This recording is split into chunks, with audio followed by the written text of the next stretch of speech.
In the British common law tradition, which has shaped the legal systems of the English-speaking world, authority ultimately derives from the Crown.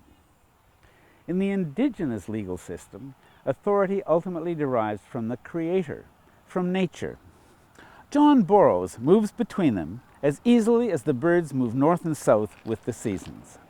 Dr. Burroughs is a celebrated legal scholar, a professor of law at the University of Minnesota. He's also an Anishinaabe, a member of the Cape Croker First Nation on the Bruce Peninsula in northwestern Ontario, and thus the heir to a long, rich legal tradition written in stories rather than statutes. Because he belongs to both systems of law, John Burroughs is uniquely positioned to reflect on the essential nature of law itself. He's written several books, most notably Drawing Out Law and Canada's Indigenous Constitution. And when we met in his stunning home territory, he brought a young Anishinaabe colleague with him, his daughter Lindsay, who is currently a student of law herself. Well, John and Lindsay, thank you so much for doing this and for finding a little time for this discussion. I really appreciate it.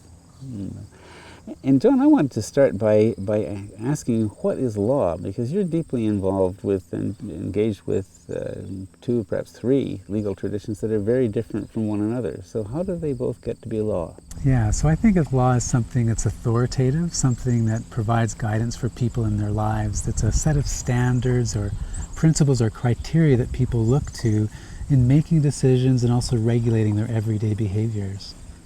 So you don't think of it as so much as being something kind of laid upon them, which I think is the way the European community often feels, that the law is something up there that you better not offend, and That's right. You know, all legal traditions are generated by people's interactions and then discussions and deliberations around those interactions, and they might often have a higher level that they're recognized at through statute or in courts. But if they're not connected to some organic living system of decision-making, regulation, they're not really guiding their lives. They're not really criteria, precedent, authoritative in the way that people want to pursue their ways of being. And there are some very different assumptions. I was struck by your account at one point of a professor named Noel Lyon, who said that in the common law tradition, everything derives from the Crown, but in the Anishinaabe and other Indigenous traditions, it derives from the Creator. And that produces a very different worldview, doesn't it? Yeah, it's where you look for your authority that makes a big difference in terms of what you regard as being directive or guiding in your life. So if you see the Crown as the source of all information, as the source of all authority, you have a view about what the decision-making criteria would be, what the responsibilities might be around regulation. But if you see the Creator or the trees or the waters or the animals or people's own living interactions as being the source of authority, the criteria, the precedent, then you would obviously have another view of where you should look to find law. In Anishinaabe, there's a different set of terms for thinking about law. One is called Chi'anakinogewin, which means the great guided ways of decision-making.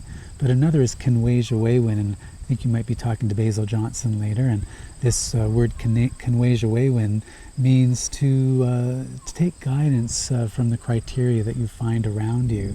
And so Anishinaabe people themselves have ideas about law that are more organic, that are more embedded in interactions and relationships. And if I go back to that spirit versus crown, or creator versus crown division, that changes your relationship with the world, right? Because if it comes from the crown and it's conveyed to individual people, then the world becomes property. But in the other tradition, no, right? That's right, because where you would see law in a non-crown-based system is you would find it in the things that deserve respect in the world. So if you see a good set of behaviors from elders, you would find law emanating from those people because they're worthy of respect, because they've demonstrated that through their actions, the way they've taught and they've lived. If you see a bird and the way that that bird takes care of its young, and you recognize in that interaction there's something that you should be taking into your life, you would find law in that source as well. And so you make a judgment about whether or not what you're seeing around you is worthy of emulating, is worthy of taking guidance from, is authority in how you should be living in your life today. And it's on those bases that you start to generate legal obligations, legal relationships, and that's different from positing in all times and all places crown-centric view of what law might require. Much more flexible, much more responsive to different circumstances, much less fixed. Right? Yeah, I mean, there is a certain sense that there is criteria that need to be followed even in the flexibility of Anishinaabe law, but there is something about it that allows you to be a bit more responsive, more reactive. If you find that an elder is no longer behaving in the way that you once gave them respect, you would no longer see them as a source of authority, guidance, of law in that way. If you found that what was going on in another relationship didn't comport with what the principles of good living were, you would no longer follow them. Whereas if the Crown did something that was disrespectful, we still tend to follow those views. But in Anishinaabe law, they would lose authority the more disrespect they showed in the way that they're living with others. Something you just slightly allude to in your writing, at least in the writing I've read, but you allude to a bit there, is I'm a little bit surprised. I'm a little bit surprised that First Nations have any regard for Western law, given the fact that it's supposed to be the authoritative account of how one is going to behave in a certain situation, and the European tradition has never respected that. I mean, you make a treaty, that means that's the way you're going to relate to each other, right? Yes. And that has never been the case. Yes. Well, a promise is a promise is a promise, and there's something in all legal cultures, including Anishinaabe legal cultures, that bestows great weight on affirmations of what people are going to do that are illustrated through ceremonies. And when I think about Western law, there's a term in Anishinaabe called Nindinaway, which is all our relations. And whenever we create law and participate in law, it's a holistic thing, and it's not just Anishinaabe people with Anishinaabe people, or Anishinaabe people with other Indigenous peoples, or the rocks, or the trees, or the plants, and the animals. It's those that live amongst us who are from many nations in the world. And there were promises made when my great-great-grandfather signed a treaty that were to be for as long as the sun shines, the river flows, and the grass grows. And those promises were meant to be about all of us and creating a place for all of us to live here. And so we take seriously those obligations of Ndinaway Maganidok, of all our relations. And if we were only to think about law from our own smaller point of view that doesn't take account of the wider world that we live in, I don't think we would be as broad and as powerful as we might be. Well, there's implicit, it seems to me, in what you're saying about Anishinaabe law, that you have developed a profound moral sense somewhere along the line, so that you can make a judgment as to which examples are worth following, which processes deserve respect, where you get your leadership in your own way of living your life. Where does that come from? Because that's really is, I think very often in Western law, it's thought of as something that will force you to behave well, right? As opposed to something that you will give authority to because you already know how to behave well. There's a concept, again, in Anishinaabe called Minopamatazuin, which is an aspiration to live well in the world, and that is a legal principle, Minopamatazuin. And it's not formed by just one singular set of teachings, but it's trying to understand the triangulated, intersecting relationship of traditions.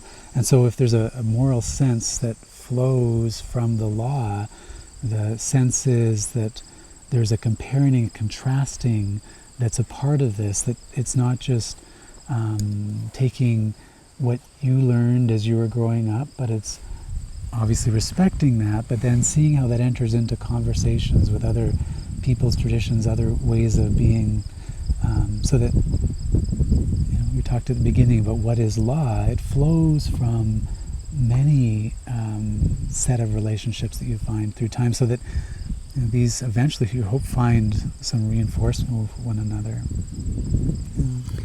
To the Western mind, it seems to me that this must be hard to identify as law. Do you run into that in your work, that people just sort of say, but that's not really law, that's kind of like learning or religion, or it's something else, but it's not really law because it doesn't have that sort of hammer of authority? Yeah, people, I think, often associate law with a court or with a legislature, with the force of the state that's behind it. And there's no doubt that that is an aspect of law, but I think it's the smallest aspect, because even in Western Canadian law, if all we relied upon was force and that ultimate imprimatur of authority from a parliament or a court, you'd probably find a huge disconnect between what's going on the ground and what's happening there.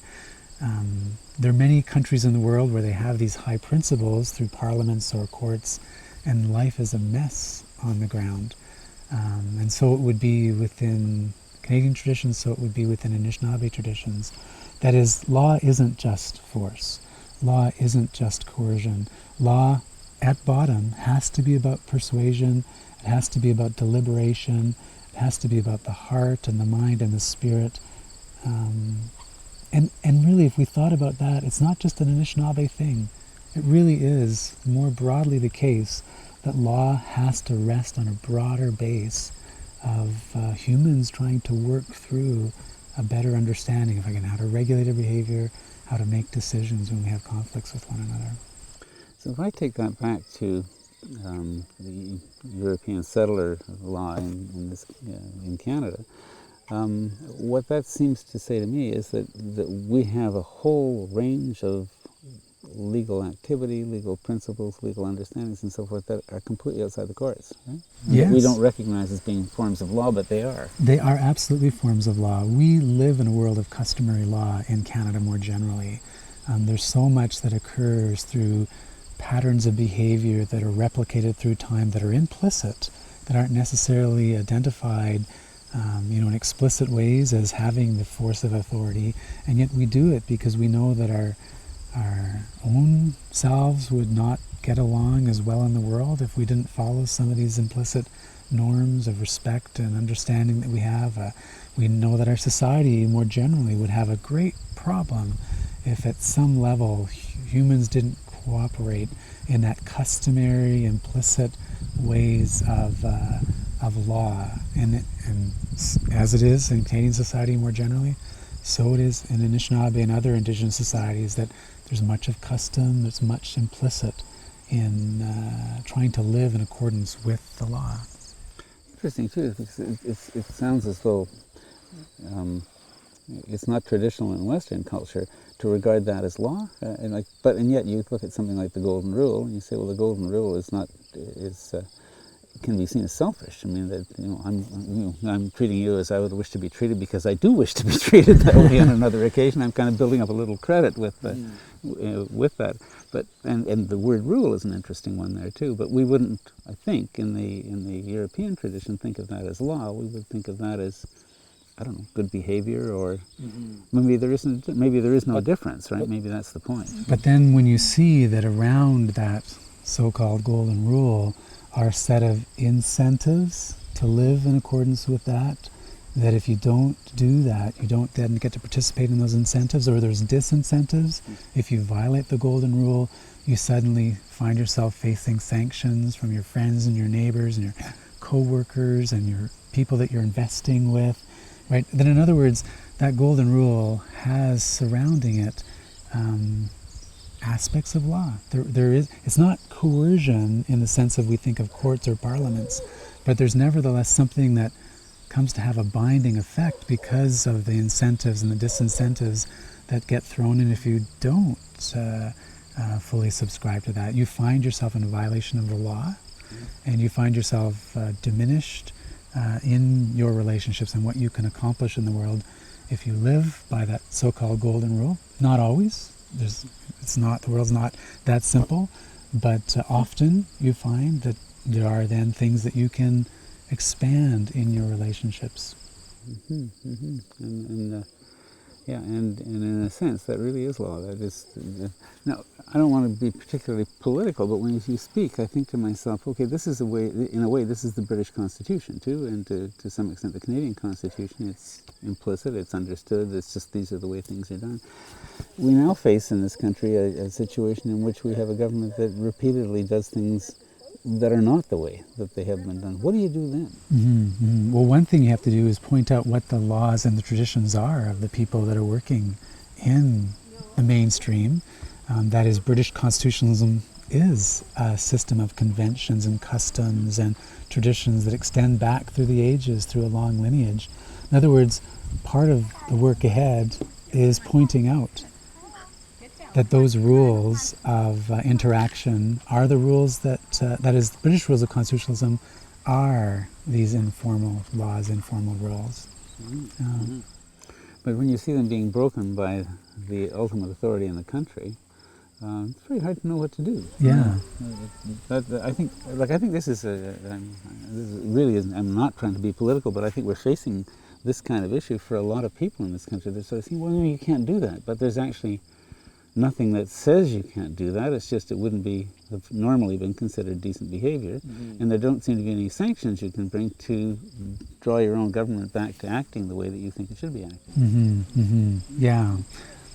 You know, there's a Quaker tradition about bearing witness. There's within Anishinaabe worldviews, it's the perseverance of survival. That is, I think there's a lot to be said, even as they're breaking the law, to holding them to the highest standards of their law, the highest standards of Canadian law, the highest standards of British constitutionalism. And you asked a question earlier, why do Indigenous people sometimes put their faith in the law when it seems to be being violated like this? Because respect and law itself is so premised on respect that through time, if we give up on that hope, if we give up on that aspiration, if we give up on those sets of relationships that hold people to their highest points of view, we just lose ground upon which we stand to build good societies. But it's hard, right? Because there's no force there that you can necessarily go and just change the world in accordance with your own point of view. Yeah, I was working for the United Nations this summer for the Special Rapporteur on Indigenous Rights, and in international law, nothing is binding. And so people often ask themselves the question, well, why am I doing this work if what I'm doing isn't going to force anyone to change? But I think the way you need to see it, not only in an international setting, but in a national setting, a community setting, a family setting, is to recognize that you're kind of like a gardener just scattering seeds. And sometimes you'll scatter a lot of these little seeds, and sometimes something bigger and beautiful grows from it. And I think that like people who, like you, who are telling stories, or like Dad who's working on Anishinaabe law, it's just one seed that you may feel like you're doing something really small, but have that faith that something bigger will come out of it.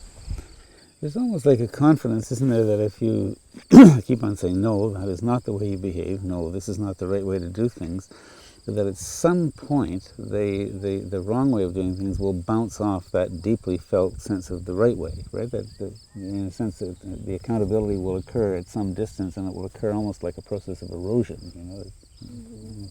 Yeah, there is that deeper sense of hope for the world and hope for people, that though we're in a mess and though the world is deeply tragic, there's also an understanding that the world is amazingly beautiful and that people have possibilities. And it's keeping both of those things in mind, not being naive, but also not being naive that there's good in the world and there is possibility that people can see things in other ways. And when you keep both of those thoughts together, I think you have greater power, because there's more possibilities and options and recognition of what can and cannot be accomplished.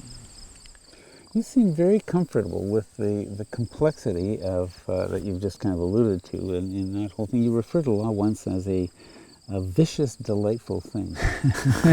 Tell me about that. Yeah.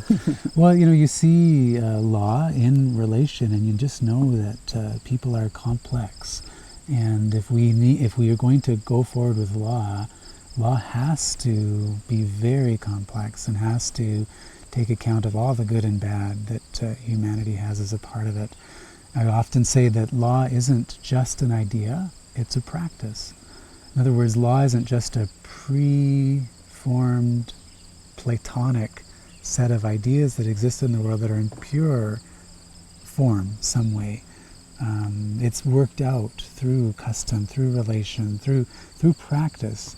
The idea that we can a priori, like go somewhere and find law and just pull it off the shelf and live in the real world with that, is probably going to miss the curves that human behavior will throw at us. So I've taken to calling law sometimes a physical philosophy.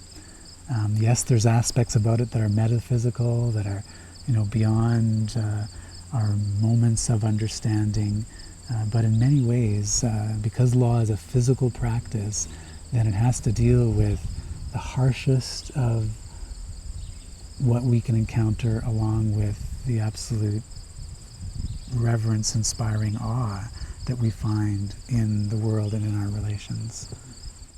Yeah, you seem to be very comfortable with almost shape changing. I mean, I think at various points you have referred to yourself as, what have I got a note here to the effect of a politician, an otter, Nanabush. There's a whole range of things out of which the voice of John Burroughs emerges, and you seem very comfortable with the multiplicity of characters that are, I guess, inherent in you. Mm-hmm. Yes, I mean, I'm a complex person. We all are complex people. I'm trying to live my life in a way that's integral and that's kind and loving and helpful, but I know there's elements of my personality, and I see this in other personalities, where we try the best we can. Sometimes we're blind to the selfishness that we have. Sometimes we know we're being selfish, but we want that so bad, we allow that to override other values that we have. And the tradition of the trickster within Anishinaabe and many traditions helps us to contemplate at the same time that we can be selfless and selfish and charming and cunning and kind and mean. And if we can see that in another character in the world, like the trickster, it might cause us to be more self-reflective that, there's something in here that's also like that. That means maybe I'm not always the measure of what the law should be, what the path forward should be, and therefore I look to my daughter, I look to you, I look to the Western legal ways of thinking and say, there might be something in there is something in there that could better shape how we regulate our behavior, how we make decisions when we have conflicts. So the trickster is all of us. The trickster is all of us. Yeah. We all have our moments like that. That's right. There's another thing, and this is more a literary question than a legal one, but you may know, I probably do know, Edmund Matachawaban in Fort Albany, Peter Beck. Lovely, lovely guy. We've just done a long interview with him, which for me was transformative. I mean, he sort of took me into the Cree tradition, the Mushkego tradition, and the traditional way of life, which he remembers. He's quite an old man, and gave me some understandings of it that I hadn't thought before. And he's written a book called Hanaway. Hanaway is a legendary character that fights with Wendigos in the earlier part of the book, and then later on in the book it turns out that Hanaway is the pretty clearly autobiographical hero of the book. And for a Western reader, this is very confusing. I mean, you've got, in effect, a supernatural character over here, and the next thing you know, he's in a residential school, and that doesn't compute, right? I mean, but as I read your work, I thought to myself, this may be a way this may be just simply another way of looking at personality, that what's inherent in you is, in fact, that Nanabush really does live in you, and that Hanaway really does live in Edmund's character, and that I'm not saying this very well, but I sense that that this was related to the complexity we've just been talking about, where there are many different characters inside an individual. That's right, and if you hear a lot of different stories and you participate in the tradition more broadly and in other traditions, you start to see, by way of analogy, things that are going on, say in the Wendigo or the Transformer characters, and you can say, by way of analogy, there's something here for me in my life, or no, there's something to distinguish here, right? I'm not actually like this Wendigo. I'm doing something that is better for my society, my family, my friends, because I'm not going to follow that path that the Wendigo was taking in that setting. And reasoning by way of analogy and reasoning by way of distinction is something that happens when you're living in a world of stories, be they Nanabush stories or Wendigo stories. It just so happens that that is the heart of the common law legal reasoning process as well. You know, there's cases out there of past disputes. You take them by way of analogy and say that past dispute might apply to this in this way, or you might say, no, that past dispute, that case is not like this case, and so you distinguish it. The difference, I think, is that the world of analogy and distinguishing in the law is controlled by a professional class of judges and lawyers, and we as Canadians maybe feel somewhat removed from that everyday process of living in those stories. But when you bring this into an Anishinaabe context or into other Indigenous contexts, it's not a professional class that's in charge of making the law and making those decisions. We as families, as communities, as nations, First Nations, have the responsibility of saying, that Nanabush story, that applies to this moment when we see this nuclear power plant on our traditional territory that they're trying to deposit nuclear waste deep in the earth, or when we see a burial site just across the way here and some developer wants to put cottages in, we can say, well, what are the stories that talk about this kind of behavior, and where do we find the analogies for what we should do? We can't wait for Parliament, we can't wait for a court. We have a responsibility right now, and we have authorities around us. The authorities in the stories and the language and the teachings that are in the birds and the trees and the waters and the way we talk with one another, in the way that we interact through our customary behaviors. And through that, law can emerge. Yeah, it seems when you say stories, one of the things that I was thinking, I was trying to make a little sort of checklist of what I had learned about not just the Anishinaabe, sorry, Anishinaabe way of doing things, but the Indigenous way more broadly, because I think there seemed to be quite a lot of shared things, and although quite a lot of differences as well. But one of the differences I thought was, law as I have learned to understand it has to do with statutes. Law in this other context has to do with stories, and I hadn't thought about that connection of the stories being the cases. Mm-hmm. Yeah, stories are the cases. And a statute is never self-enforcing. It's a set of words that will have ambiguity in it. A word can sometimes have 2 or 3 different meanings depending on the context you put it in, and therefore you need a second layer of interpretation to make sense of a statute. That interpretation is sometimes easily linguistic, but sometimes it requires you to get a greater context, and suddenly you're pulling on culture and stories and implicit understandings, even to do something so simple as interpreting a statute. And again, that happens in the Canadian legal system. Of course, it happens in Anishinaabe legal systems. I was impressed when I was in New Zealand that they wrote their Natural Resources Act by saying the meaning of what we want to do with conservation will be defined by these words, and then they put Maori on one side and English on the other side, and then the meaning is worked out between them. What an amazing context to try to think about law as inter-societal, as working in those moments of ambiguity and ambivalence, because it's inviting a conversation, a set of reactions to guide something, instead of saying, this is it, this is how we'll just do it for all time. And the languages describe 2 different realities, right? And now, which brings me to a question for Lindsay, because you've alluded to, John, in one of your in Canada's Indigenous Constitution, you've alluded to quite a specific Mi'kmaq way of looking at the world and deriving law that's totally interwoven with their language. Can you talk about that a little bit, about the relationship between the language and the law and the Mi'kmaq? Yeah, well, when I was doing an Anishinaabe legal project here at Cape, we were able to speak in English, but in very Anishinaabe ways of English, if that makes sense, because... I think we've heard some. Yeah, exactly. But when I went with my friend over to Eskasoni, a Mi'kmaq community in Nova Scotia, it was really different trying to speak English with them because I didn't have the English Mi'kmaq vocabulary to kind of negotiate those differences, and I don't speak Mi'kmaq, and the language is very strong in their community. And so for the first couple weeks, we were wondering, well, here we are in Eskasoni, we're trying to figure out how we can learn about Mi'kmaq law, but we have this huge language barrier. And whenever we tried to share the stories or that precedent that Dad was talking about in English, it just went nowhere. And so we had to just listen. And we couldn't share anything with them. We couldn't share any stories that we had read in the books because we didn't have the vocabulary to work with them. But they were kind enough to give us their English ways of speaking Mi'kmaq. And then we had someone with us who was a fluent Mi'kmaq speaker. So when people did switch into their language, they could just go off, and then later our friend helped us to translate it.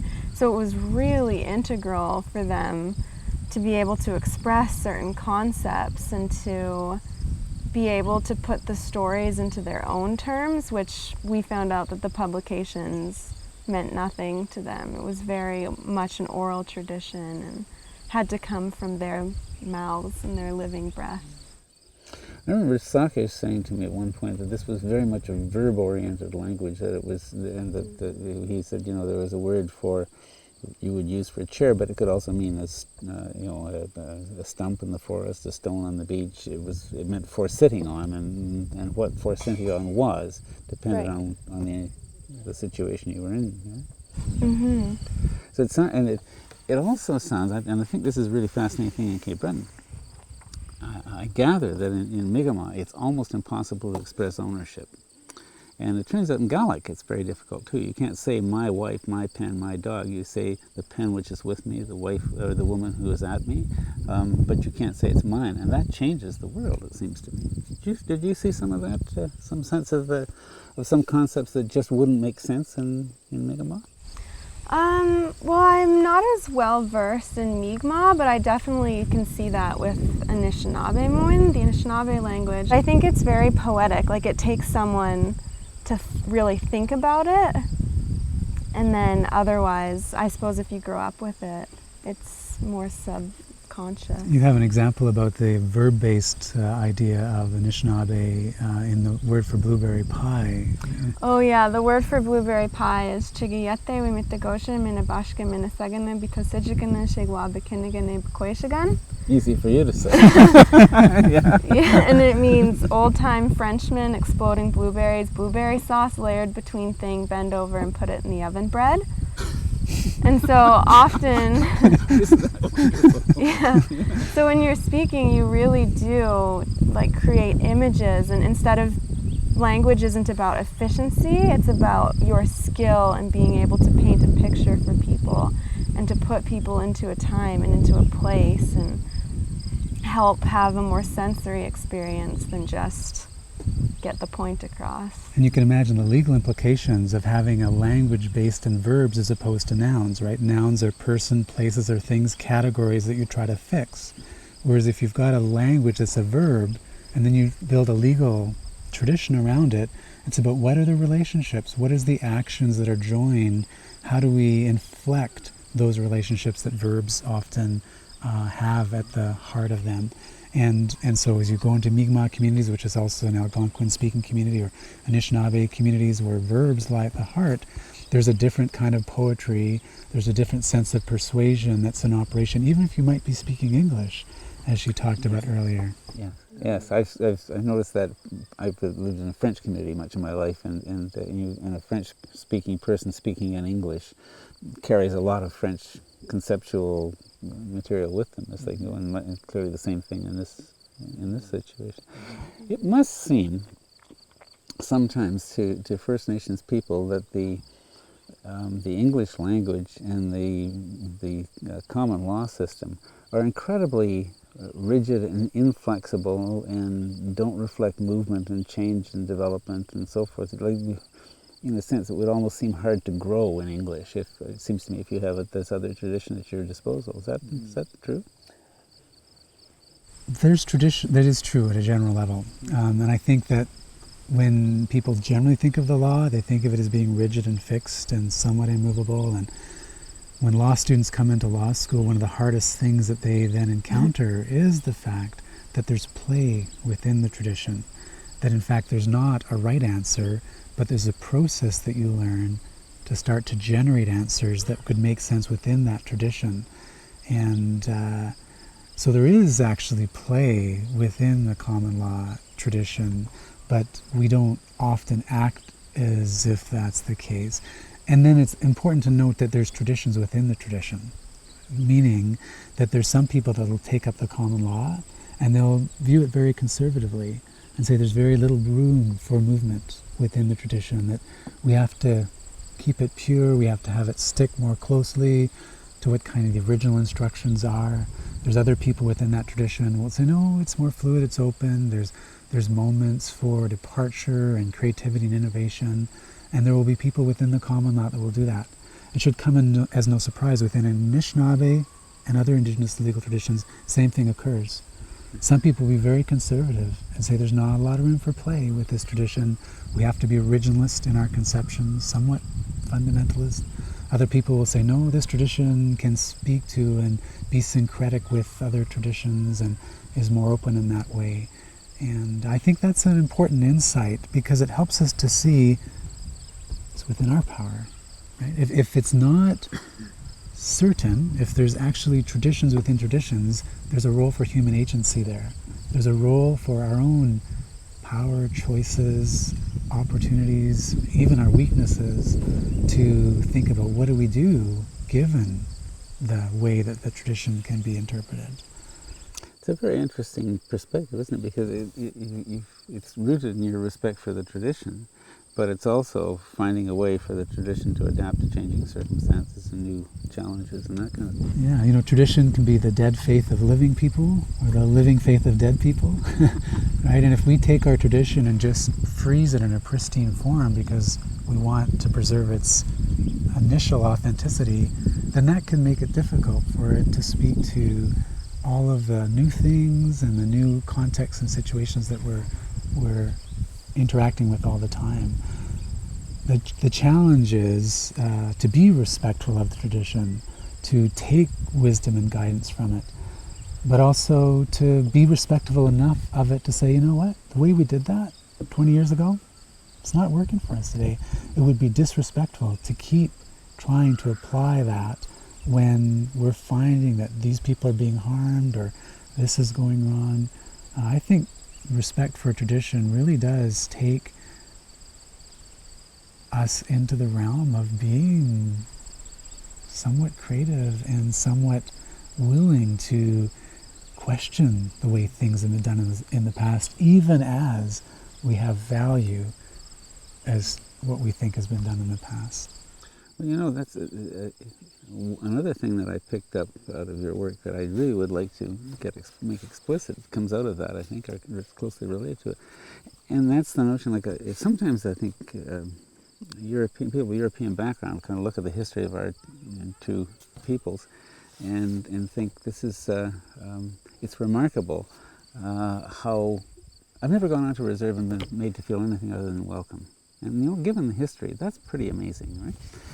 But I pick up out of your writing this sense of there being the possibility of two nations living in the same territory, almost like two layers or three layers of different people who've come from different places, brought different traditions, have different systems of law and so on and so forth, and of it being a complex negotiation, but perfectly possible to live very happily together in a sense as almost like different layers in the same place. Is that fair? Is that am I getting that right? Yeah, that's certainly what I again think about law not just as an idea but as a practice.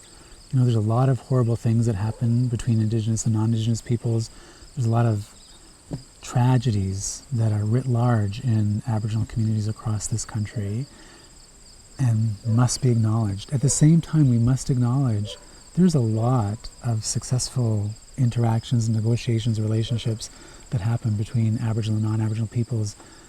50% of Aboriginal peoples, Indigenous peoples marry non-Indigenous peoples, and often those relationships are happy.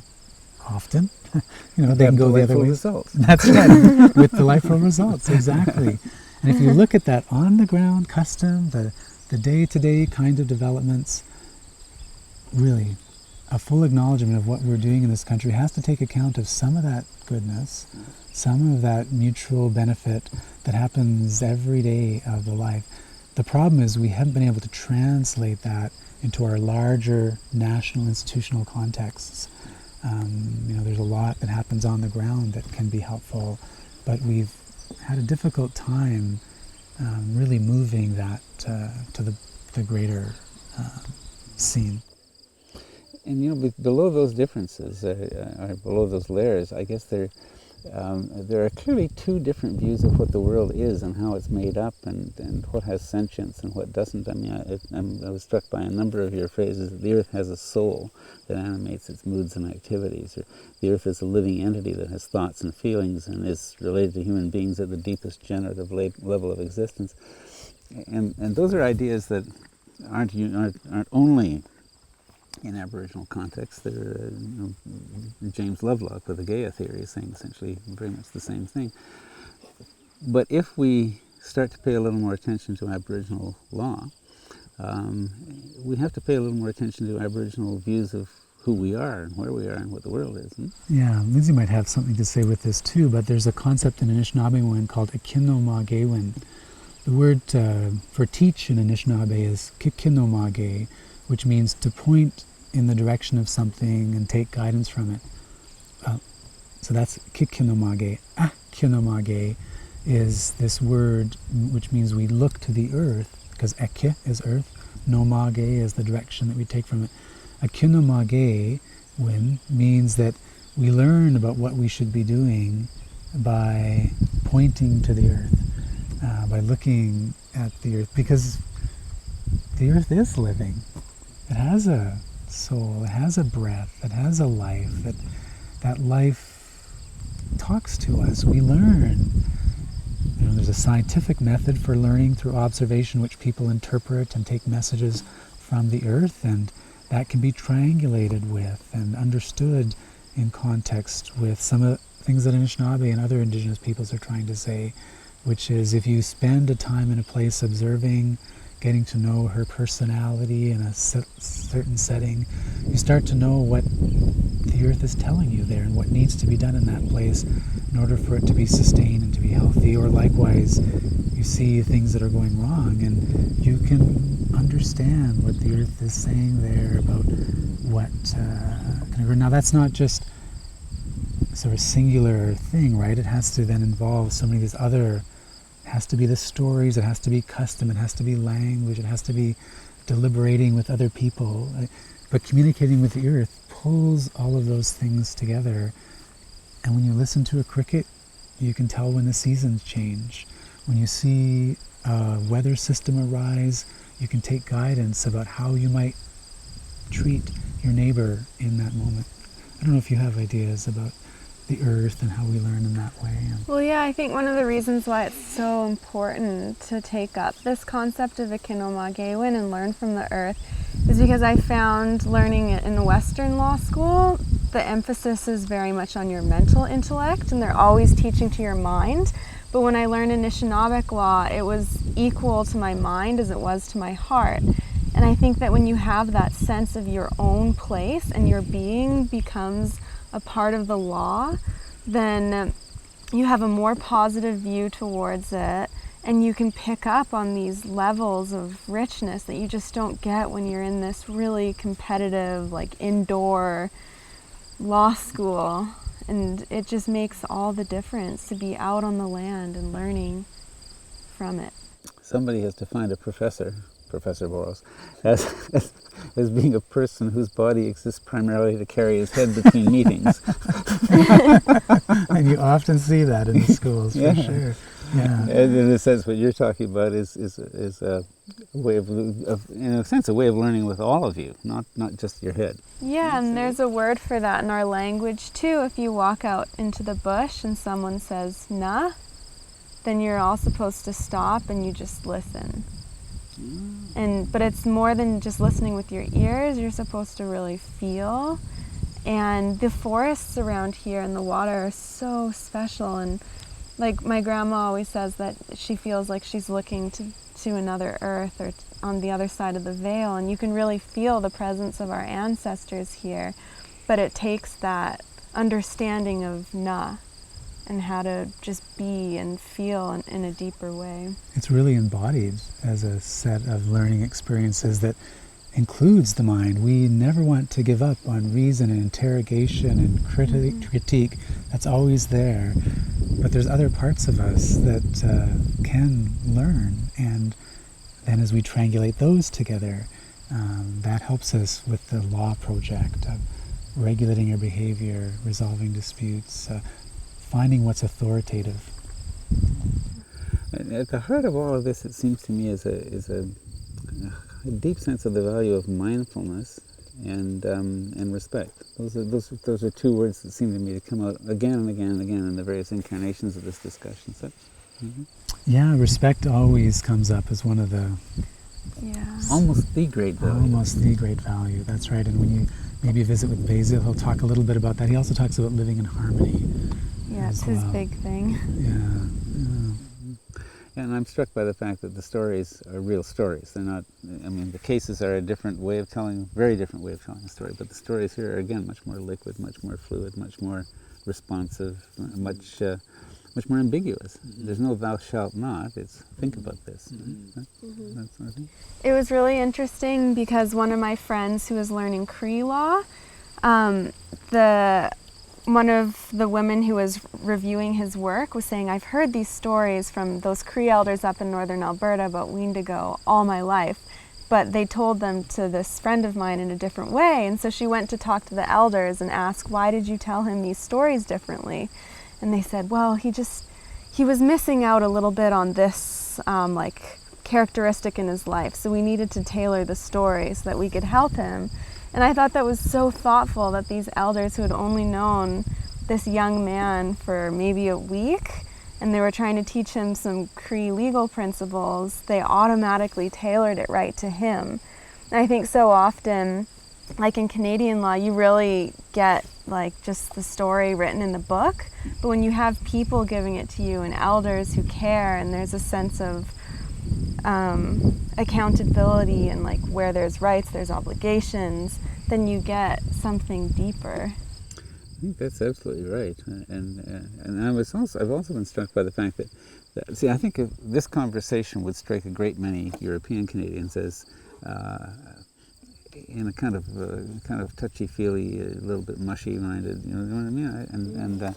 I think it's not. I think it's very tough-minded, and I think it's the way forward, and for all of us, not just for any one group. But there also are moments, and I'd like to just touch on those too, when something has to be done. I mean, you tell a story about someone possessed by a Wendigo in the French River in the 19th century, and it's analogous to criminal. It's not really criminal because the guy's clearly not in his full possession of himself. But tell me that story. Tell me how that works. Yeah, so this is a story about a man living in the 1830s who the community became very aware that there was something wrong with his relationships, the way he was interacting with others. And so they took him to live amongst them, I think from another community, as the snow season approached. So it was probably October or so. And then from October, November, December, January, February, March, they kept observing this person, trying to extend aid and help to him. They really worked to see what was going on in his life. And as this was happening, they were fact gathering. They were trying to understand what the needs were and what the situation was. They observed that he would cut his wrists and he would drink his blood, and he would go out into the forest and he would put all these saplings over and he'd build a big fire, and when they fed him he would just gorge himself on the food, and sometimes at 2 feasts he would eat an entire deer. It was quite clear that the way he was living was out of balance with those around him. Eventually, as this information was gathered through quite a long period living with him, they decided they needed to talk with other people about what they should do with this person's behavior. And so it was in a season, probably March, when the snow was a bit harder to walk upon. They went and they gathered with other villages to talk about what they should be doing with this person. In other words, they didn't want to take a decision on their own about what they should do regarding this person's behavior and what they were seeing, because it was quite clear that he was not only in danger to himself, he was actually going to be a danger to the community that he was living with.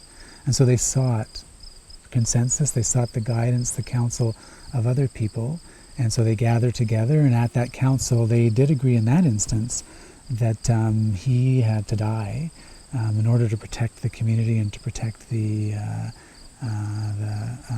other relations that they needed to have there, like the deer and because they're living on the edge of survival in the 1830s in the French River area. The decision was that he had to die, but who would do it? It would be the person's own best friend. That is, in taking this action, it wasn't to be vindictive or retributive. It was an attempt to recognize the harsh reality of sometimes decisions having to be made, but then trying to ensure that that harshness is attenuated, is diminished as much as possible. And so once they did that, that person who took the life of the Wendigo, that person then became the son to the father of him who was no more, and so provided for and cared for that father. The rest of the community all made that old man presents so that care would be a part of their relationships. What's interesting about that story is many things. One is today we would recognize mental illness, and we would see that we wouldn't apply capital punishment in those circumstances, but we would also see that there's a process going on there that's very relevant for us.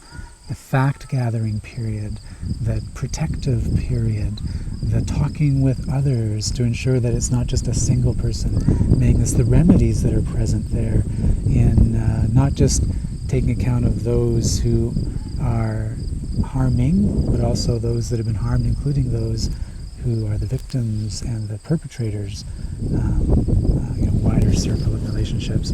So as you look at those stories, that's just one of a series of Wendigo stories, that death is really often the last step. There's so many things in the tradition that could be analogized to administrative law principles of notice and information gathering, or constitutional principles of life and liberty and security. There's a balancing process going on here.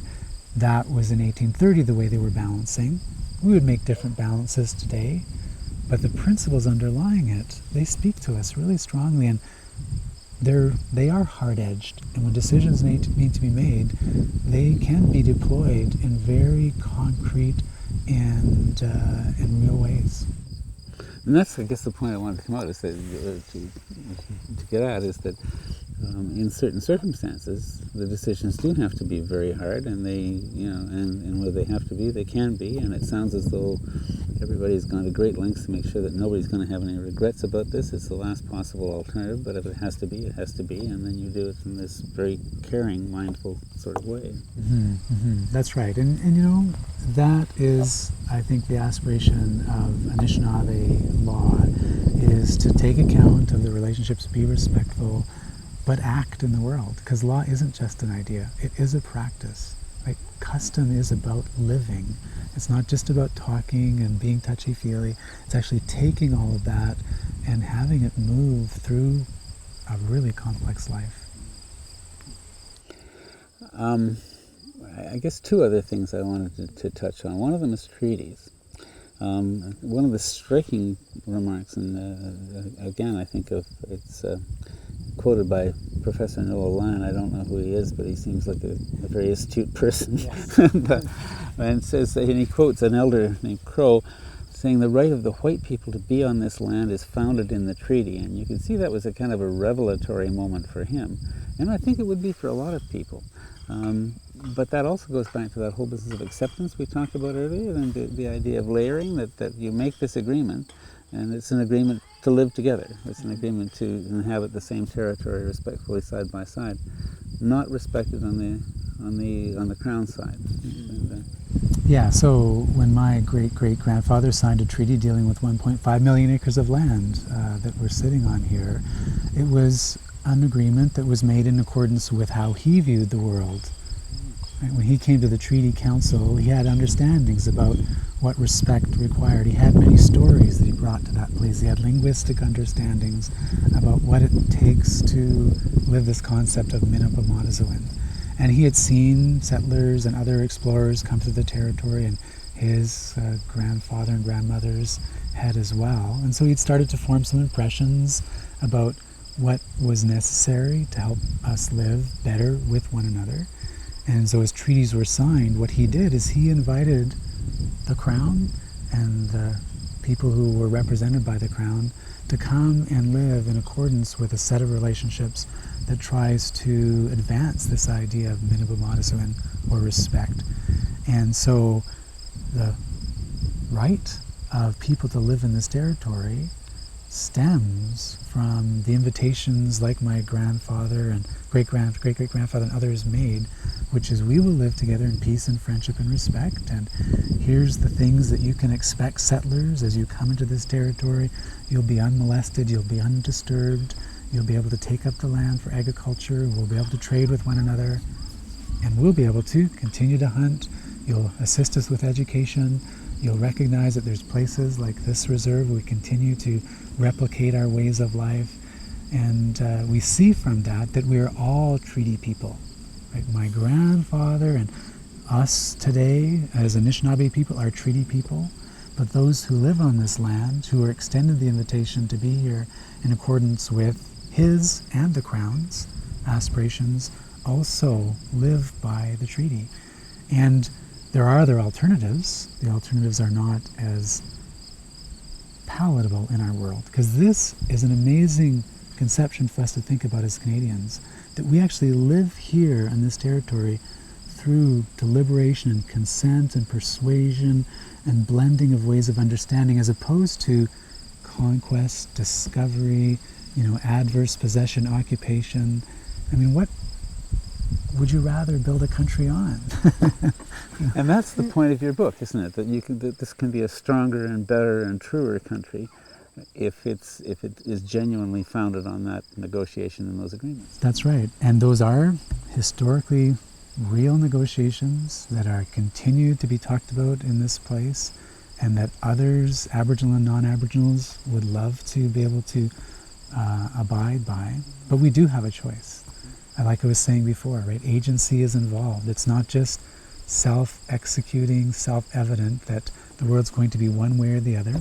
And we can choose to found our country on force, on compulsion, on viewing some peoples as being less than others because they were discovered and had a more primitive life, and therefore Western law could override their law. We could choose that path, or we could say, we actually have alternatives that were here from the first moments, that were hospitable, and that we could all consider ourselves a part of that relationship. I think you've made a huge contribution to this country in drawing those out so clearly and so persuasively and so generously. The one final thing I wanted to touch on is the implication of the Earth being alive.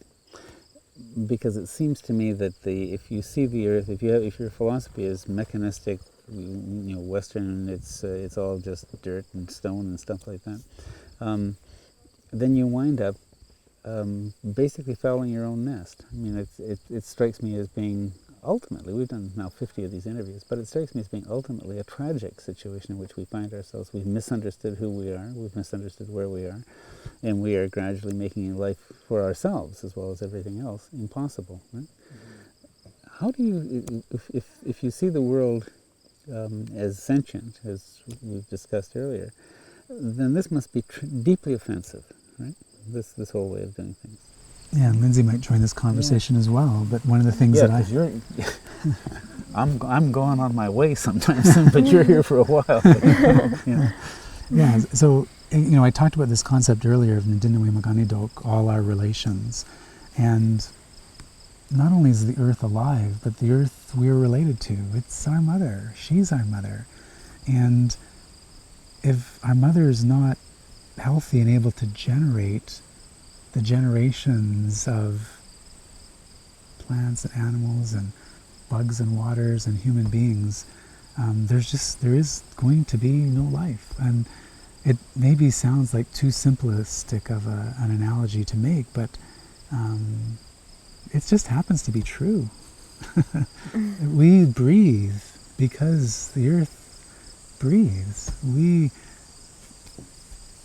Water flows through our veins because water's flowing through this lake here. And if that stops, it's going to stop for us. We're not going to be able to breathe. We're not going to be able to have that blood go through our life. And at first it might be a diminished sense of life, so we still feel like we're living. But eventually there comes a point where you just can't live anymore. And I don't think that's just an Anishinaabe perspective. You talked about others who have that. But it's certainly an Anishinaabe perspective. And an important part of understanding who we are is understanding we are related to the earth in deeper ways than we ever I can understand. And I'm grateful that we have these moments to be able to be explicit about that. And we talked about earlier, is it enough then to be able to be explicit about that? Probably not. Because then there's a whole other set of traditions that we have to activate to try to get that. We have to put that into our customs. We have to put that into guiding criteria for how we make decisions. That has to be the authority, right? If we think about what's authoritative, what's precedent setting, what is the criteria, that outranks any Supreme Court of Canada case at the end of the day. However, there are strands of tradition within the Supreme Court jurisprudence that you could pull out with that. There are scientific traditions, there are religious traditions, there are Indigenous traditions, there's our own creativity and innovation and feeling that we have for this place. It doesn't just have to rest on one point, but they have to be joined together, because it's not just self-reinforcing. You recognize that we're related. I don't know if you have thoughts about this. Well, yeah, I agree with that. And I think one thing that I was really impressed with this summer, because I kind of got a snapshot for what's happening at an international level within Indigenous communities, is everything had to do with extractive industries and Indigenous peoples standing up and trying to make sure that their land wasn't mined and that they didn't get relocated and there wasn't so much violence. And some of the signs and the video clips that I watched were really powerful, because people were basically saying, you care more about power than you do about our ability to live, because if you choose power over food or power over water or power over the earth, we're going to die. And so it was just so obvious how unsustainable it is to put money and put industry and so-called progress before caring for the earth. And I think that's a really interesting double entendre there, right? Mm-hmm. You care for power more than you care for the waters. You care for power more than you care for the forests. Now, in that case, it was talked about as being hydroelectric power or oil and gas power. But you can see, right? There's another kind of power. Absolutely, I took it to be the broader sense of the word. Yeah. And it's so interesting to see that at the same moment. Somebody said recently that I overheard, if you think that the economy is more important than the environment, hold your breath till you count your money. But, we come back again and again to respect and mindfulness. And I think part of the reason that Chris and I and others have become so caught up with the idea of environmental rights as being something that belongs as part of the law is that it moves us in that direction. I mean, if the environment, if Mother Nature has rights, or if we have the right to a healthy environment, that puts a real constraint on this, doesn't it? It moves us much closer, it seems to me, to the Indigenous perspective. because we recognize that with all rights there are obligations. Rights come with constraints, and yet the deep thing about constraints properly lived by, it opens you up to further freedoms, right? If you can get that idea that living in accordance with a set of principles or living in a disciplined way actually empowers you to do other things that you couldn't do without that discipline. You know, kind of obvious that a piano player needs to exercise a lot of discipline. There's a lot of constraints that they go through. And in some ways you'd say, what a cramped life that person's leading. But then look at the beauty that can flow that happens as a result of that discipline. If we could see living with the earth in that way, that is, yes, there's constraints that come when we recognize that the earth has rights, but those same constraints provide a discipline for us that allows the earth to grow, but also us to grow in new ways. I think that there's so much that we can benefit from with that. I think so too, and for me that looks like the most important single step we could take in this country to move ourselves forward in a sustainable way. Yeah. Recognizing, being mindful, understanding those that concept of na or nishke that Lindsay talked about earlier. No, stop and be there is what I took from that, right? Just really be there in that moment. It's like listening to understand instead of listening to respond, because I mean, I think that the forest doesn't really care what you say to it necessarily, but if you really understand, then you are going to change your life and how you live, and then you can live in harmony, as Basil always says, with what's around you. Dr. John Burroughs, a scholar learned both in the common law and the Indigenous legal traditions. If you found our conversation as fascinating as I did, you may wish to look at 2 other interviews with First Nations thought leaders, Edmund Matachewaban, an extraordinary explicator of the traditional Mushkego Cree way of life, and Dr. Gregory Kahita, an outstanding Tua educator from New Mexico. For the Green Interview, I'm Silver Donald Cameron. Thank you, Miigwech, for joining us.